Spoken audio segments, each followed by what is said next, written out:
Student learner YouTube চ্যানেলে তোমাদের সকলকে স্বাগত জানাই। আজ আমাদের আলোচ্য বিষয় দ্বিতীয় শ্রেণীর স্বাস্থ্য ও শারীরশিক্ষা বিষয়ের ফার্স্ট সামেটিভ এক্সাম অর্থাৎ প্রথম পর্যায়ক্রমিক মূল্যায়নের একটা উত্তর সহ নমুনা প্রশ্নপত্র নিয়ে। ফুল মার্কস তোমাদের থাকবে 10 এবং সময় থাকবে 20 মিনিট। সরাসরি স্ক্রিনে তোমরা উত্তর সহ নমুনা প্রশ্নপত্রটা দেখতে পাচ্ছ। 1. সঠিক উত্তরে টিক চিহ্ন দাও। হাফগণিত 4 / 2। ক. ফুলে ফুলে সারাদিন প্রজাপতি না মশা খেলা করে?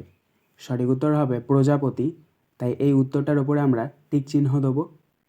খ. জাতীয় প্রতীকে 3টি না 4টি সিংহের ছবি আছে? সঠিক উত্তর হবে 3টি, তাই আমরা 3টি শব্দটির ওপরে টিক চিহ্ন দেব। গ. দাঁত মাজার জন্য তামাক না কোলগেট ব্যবহার করা হয়? সঠিক উত্তর হবে কোলগেট, তাই আমরা কোলগেটের ওপরে টিক চিহ্ন দেব। ঘ. প্রতিদিন সকালে ও রাতে নলকূপের না পুকুরের জল দিয়ে চোখ পরিষ্কার করতে হবে? সঠিক উত্তর হবে নলকূপের, তাই এই উত্তরটার ওপরে আমরা টিক চিহ্ন দেব। 2. শূন্যস্থানে বক্সের শব্দ বসাও। হাফগণিত 4 / 2। দেখো এখানে তোমাদেরকে কতগুলো শূন্যস্থান দিয়ে দেওয়া হয়েছে। এই শূন্যস্থানগুলি তোমাদেরকে বক্সের মধ্যে যে শব্দ আছে সেখান থেকে শব্দ বেছে নিয়ে পূরণ করতে হবে। দেখো বক্সের মধ্যে কী কী শব্দ রয়েছে: বন্দে মাতারাম, জুতো, নেল, দুর্গন্ধ। এবং প্রথম প্রশ্নটা দেখো, ক. অবশ্যই সর্বদা ড্যাশ ব্যবহার করতে হবে। এখানে আমরা প্রথম শূন্যস্থানে বসাবো বর্গীয় জয় হ্রস্ব তয়ৌকার জুতো। খ. নোংরা জামা কাপড়ে ড্যাশ হয়। এখানে আমরা দ্বিতীয় শূন্যস্থানে বসাবো দয় হ্রস্ব গয়রেপ দন্ত নয়েদ হয় দুর্গন্ধ। গ. ড্যাশ গীতটি স্বাধীনতা সংগ্রামে জনগণের অনুপ্রেরণার উৎস ছিল।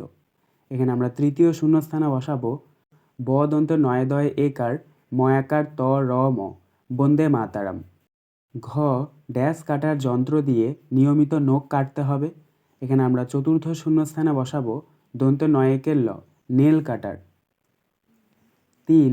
একটি শব্দে বা বাক্যে প্রশ্নের উত্তর দাও। একগণিত 2 / 2। ক.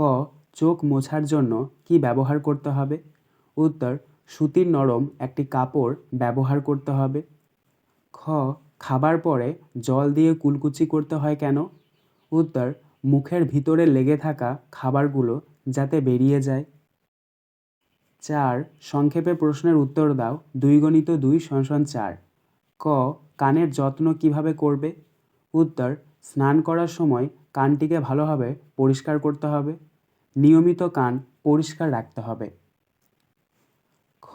কী রকম খাদ্য খাওয়া উচিত? উত্তর: 1 নাম্বার ভিটামিন ও প্রোটিনযুক্ত খাবার খাওয়া উচিত।